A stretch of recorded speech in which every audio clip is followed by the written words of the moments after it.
of Serafina's, and today I'm here to show you some of my signature piping tips. Okay, first I'm going to show you how to do a basic swirl on a cupcake and also a rosette swirl.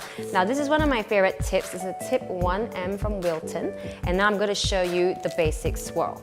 So basically you put your icing in a piping bag like this, twist it, put your thumb here and the rest of your fingers here and apply minimum pressure.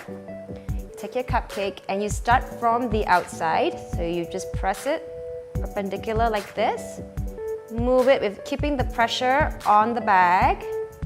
Move it, go to the middle, circle, circle, stop the pressure and then lift. And then you have a perfect swirl.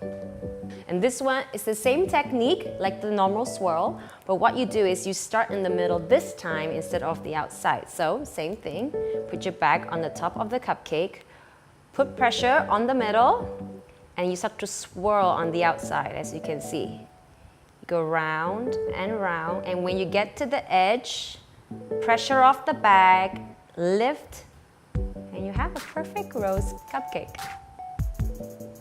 Okay, now you can apply the same rosette tip on a cake, but the most important part first is that you have to crumb coat your cake, because if you don't crumb coat your cake, the rosette has nothing to adhere to and can easily fall off. And by doing this anyway, crumb coating, you trap all the crumbs inside so you don't get any crumbs on your swirl. So here we go, same thing. So you can leave your cake like that. I quite like my cakes rustic and messy, and I love the naked cake look. So you could just leave the roses like that, spray with a little edible gold spray or pink spray for a two-tone rustic effect, or you could just drizzle some white chocolate ganache or the chocolate ganache over it and make it look really pretty. Or if you want to be traditional, you can just go around and cover it all with roses. Okay, I'm now going to show you one of my new favorites. It's what I call a blossom cake. It involves a little bit more work, but I think when there's practice involved, you will have a very beautiful cake. You put a little bit of cream on the petal here, and you put a parchment paper on it so it sticks. And this is a tip 124 in Wilton. You can use a smaller one, but I quite like my blossoms to be big. And on the tip, and go. Press and loop, press and loop, press and loop, loop, loop, done.